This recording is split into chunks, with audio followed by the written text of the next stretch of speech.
জঙ্গিরা কোনোদিন ট্যুরিজমকে মারে না, জঙ্গিরা সবসময় ট্যুরিজমকে রেসপেক্ট জানায়। তাহলে এই ট্যুরিজমগুলোকে মারলো কারা? এদিকে আমলা নেতা নেত্রীর বাড়ির ছেলেমেয়েরা কেউ হচ্ছে ডাক্তার, কেউ ইঞ্জিনিয়ার, অথবা কেউ প্রতিষ্ঠিত বণিক। আর ওদিকে আমজনতার মেধাবী সন্তানরা ঘরে সার্টিফিকেট গুছিয়ে রেখে হয়ে যাচ্ছে পরিযায়ী শ্রমিক। ঠিক কি না? ঠিক ঠিক ভাই, তৃণমূল নাকি করছে ভাষা আন্দোলন। তো এই খবরটা চারিদিকে রটা, আর মনে করে ঘরে গিয়ে ভেঙে ফেললে লোটা। তৃণমূল যারা করে তাদের কোনো লাজ লজ্জা শরম বলে কোনো জিনিস হয় না। তো নমস্কার জনগণ, সবাইকে স্বাগত জানাচ্ছি রিক্যাপ রাজনীতির 25 নম্বর এপিসোডে। তো চলুন জনগণ, আর বেশি কথা না বাড়িয়ে বর্তমানে পশ্চিমবঙ্গের রাজনীতি মঞ্চের নাটকগুলো নিয়ে এক এক করে চুলচেরা আলোচনা শুরু করা যাক।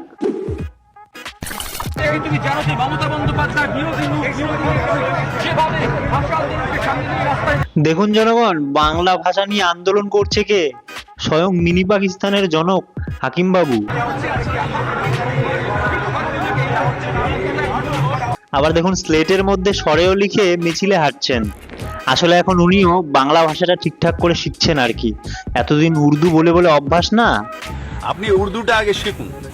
যেই ফিরহাদ হাকিম আজ বাংলা ভাষা রক্ষার আন্দোলনে নেমেছে, সেই এক সময় কি বলেছিল জানেন? যেই বাংলার অর্ধেক পপুলেশনকে উনি একদিন উর্দু ভাষায় কথা বলাবেন। দেখুন, इंशाअल्लाह ताला एक दिन ऐसे होगा जब बंगाल के आधे पॉपुलेशन वो भी उर्दू बोलेंगे और उर्दू शेर शायरी करेंगे। हिपोक्रेसी की भी सीमा होती है। মমতা ব্যানার্জিকেও বাংলাদেশি বলা হয়েছে। বাবা, এই সত্যিটা আবার কে ফাঁস করলো শুনি? মমতা ব্যানার্জিকেও বাংলাদেশি বলা হয়েছে। আমি এর তীব্র প্রতিবাদ করি। বাংলা ভাষায় কথা বললেই বাংলাদেশি, আমরা বাংলাদেশি নই। একদিকে যখন তাদের নেতারা এইভাবে চিল্লিয়ে চিল্লিয়ে বলছে যে আমরা বাংলাদেশি নই, আমরা বাংলাদেশি নই, ওদিকে আবার তাদের চেলারা এতটাই ভয় পাচ্ছে যে নাগরিকত্বের কাগজই দেখাতে চাইছে না। আমি বলবো আপনার এই মিডিয়ার মাধ্যমে যে আমরা জান দেব, প্রাণ দেব, রক্ত দেব, ময়দানে নেমে আন্দোলন করব, আমরা আমাদের কাগজ দেখাবো না। সমস্ত সরকারি প্রকল্প নেওয়ার সময় তো সব কাগজপত্র আমরা দিতে পারি। তো তুমি যদি সত্যি বাংলাদেশি না হয়ে থাকো, তবে এই নাগরিকত্বের কাগজটা দিতে অসুবিধে কোথায়? আমরা আমাদের কাগজ দেখাবো না। এক একটাকে পে দিয়ে বৃন্দাবনের টিকিট হাতে ধরিয়ে দেবো। একদিকে যখন এই তৃণমূল বাংলা ভাষা নিয়ে এত আন্দোলন করছে, ঠিক সেই সময়ই তাদের বাংলা ভাষা আন্দোলনের মঞ্চে দাঁড়িয়েই তাদের দলের নেতা কে কাজী নজরুল ইসলাম আর কে রবীন্দ্রনাথ ঠাকুর সেটাই গুলিয়ে ফেলেছে। 1905 সালে বঙ্গভঙ্গ আন্দোলনেতে রবীন্দ্রনাথ বলেছিলেন, কারার ওই লৌহ কপাট ভেঙে ফেললে লোটা।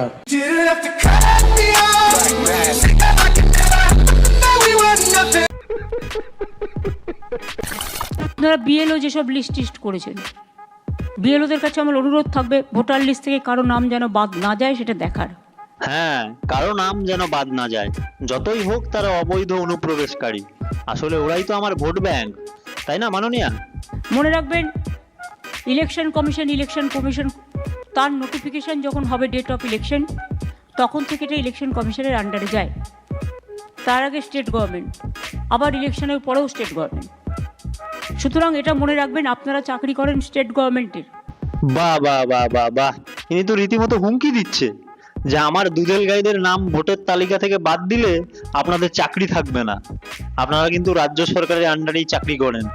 আমরা সিট দ্বারা বিক্রি করব না। উনি যদি এখন ওনার সমস্ত কর্মচারীদের নিজেদের চাকর মনে করেন, সেটা তো কিছু করণীয় নেই। দেখো বোঝো অবস্থা। বর্তমানে দেখবেন আমাদের রাজ্যের শাসক দল হঠাৎ করেই তারা বাঙালি প্রিয় হয়ে উঠেছে, অথচ যে সরকারের 30 থেকে 40% আমলারাই অবাঙালি। তা সে চিফ সেক্রেটারি থেকে শুরু করে কলকাতার পুলিশ কমিশনার, এমনকি ভোটের সময় গুজরাট, পাঞ্জাব, হরিয়ানা থেকে লোকজনকে ধরে এনে এ রাজ্যের জনপ্রতিনিধি বানিয়েছে আমাদের শাসক দল তৃণমূল। আর আজ তারা বাঙালি বাঙালি বলে চেঁচাচ্ছে। তৃণমূল বাঙালিদের এতই ভালোবাসে যে খুঁজে খুঁজে একটা বাংলা বাক্য কোনোদিন বলেছেন এরাম প্রমাণ দিতে পারবেন না। ইউসুফ পাঠান, শত্রুঘ্ন সিনহাদের তারা প্রার্থী করেছেন, জিতিয়েছেন এবং সংসদে পাঠিয়েছেন আমাদের এই রাজ্যের সাংসদ হিসেবে। তবে আর যাই বলুন, আমাদের রাজ্যের সেরা বাঙালি যদি কেউ হয়ে থাকে তবে সেটা না অরুণ না বরুণ, সেটা হলো তোতলা তরুণ। সত্যি বড় বিচিত্র এই রাজ্য সেলুকাস। কখনো আমরা দেখেছি যে কেউ চোর চোর স্লোগান শুনলেই গাড়ি থামিয়ে তার দিকে তেড়ে তেড়ে যায়, আবার কেউ জয় শ্রীরাম স্লোগান শুনলেই গাড়ি থামিয়ে তেড়ে গিয়ে বলে এই ক্রিমিনাল, এই গুন্ডা, সামনে আয়।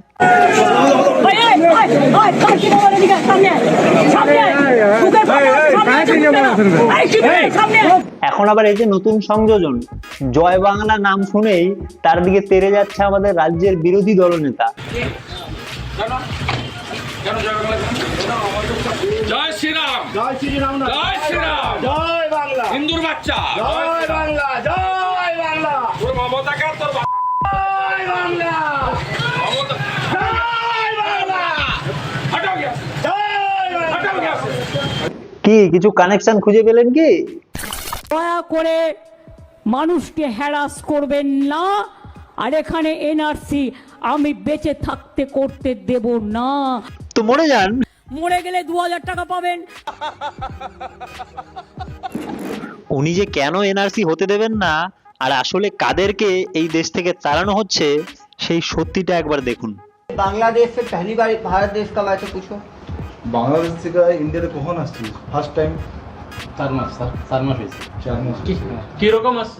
কিরকম এসেছিস? কিরকম এসেছিস? কি করে এসেছিস? तार काटा दिए पार कर, तार काट के पार कर लिए।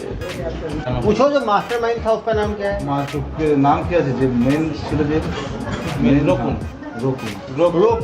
রোকন निशात और संजीत, ये सब बांग्लादेश के रहने वाले हैं। এই সব বাংলাদেশের না?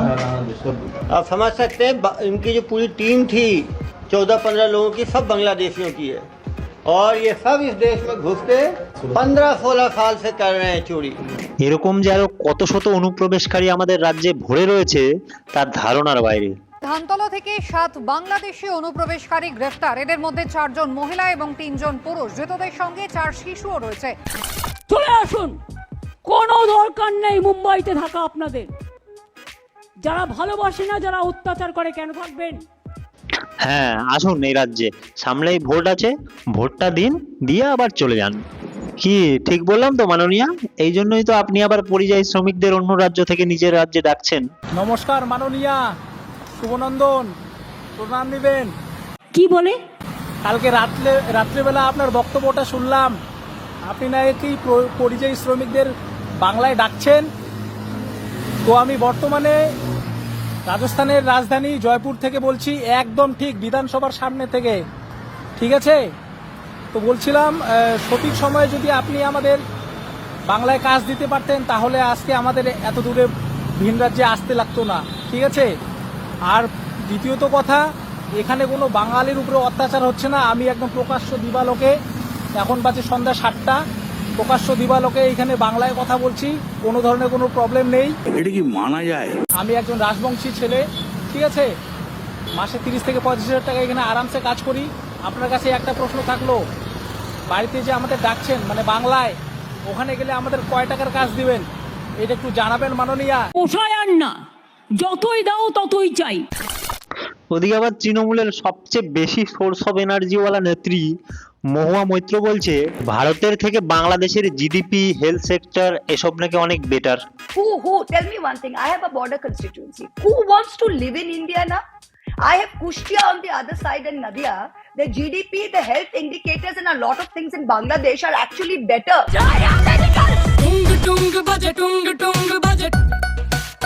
তা অত কষ্ট করে এই দেশে থাকছেন কেন? যান না, যান, নিজের দেশে ফিরে যান। তাই বর্তমানে বিতর্কিত মন্তব্য আর তৃণমূল এই দুটো সমার্থক শব্দ হয়ে দাঁড়িয়েছে এই রাজ্যে। তাতে কি আছে? একদিকে যখন আমাদের ভারতের বীর সেনারা পেহেলগাম হামলার মূল 2 জঙ্গিকে খতম করেছে, 3 মাসের মধ্যে পেহেলগাঁও হামলার প্রতিশোধ, কাশ্মীরে বড় সাফল্য পেল ভারতীয় সেনা। সোমবার সেনা, সিআরপিএফ এবং জম্মু কাশ্মীর পুলিশের যৌথ অভিযান অপারেশন মহাদেবে নিকেশ করা হলো 3 জঙ্গিকে, যার মধ্যে 2 জন সুলেমান এবং ইয়াসির পেহেলগাঁওয়ের নৃশংস হামলার সঙ্গে যুক্ত ছিল। ঠিক সেই সময়ই তৃণমূল বিধায়ক সাবিত্রী মিত্র বলছে যে জঙ্গিরা নাকি কখনোই পর্যটকদের মারতেই পারে না, জঙ্গিরা পর্যটকদের সম্মান করে, পর্যটকদের স্বাগত জানায়। পেহেলগাঁও হামলার সন্ত্রাসীদের গুণগান করছেন তৃণমূল বিধায়ক সাবিত্রী মিত্র। কি বলেছেন তিনি, শোনাবো আপনাদেরকে। জঙ্গিরা কোনোদিন ট্যুরিজমকে মারে না, জঙ্গিরা সবসময় ট্যুরিজমকে রেসপেক্ট জানায়। তাহলে এই ট্যুরিজমগুলোকে মারলো কারা? দেশের অন্দরেই যদি এরকম জঙ্গি সমর্থক থাকে, তবে এই পুলওয়ামা, পেহেলগাম এসব হওয়ার থেকে কেউ আটকাতে পারবে না। তো জনগণ, আজকের এপিসোডটা এ পর্যন্তই। এই ভিডিও সম্পর্কে আপনার মতামত অবশ্যই কমেন্ট বক্সে জানাতে পারেন। আর বাকি এপিসোডগুলো যদি এখনো না দেখে থাকেন, তবে অবশ্যই চ্যানেলে ভিজিট করে দেখে আসবেন, আশা করি ভালো লাগবে। তো খুব শীঘ্রই সবার সাথে দেখা হচ্ছে আবার নতুন কোনো এপিসোডে। ততক্ষণ পর্যন্ত সবাই ভালো থাকবেন, নমস্কার। উন্নয়নের ভাঙা কাঁচুর খান ও বাদে কাইনা না কাহিনা না।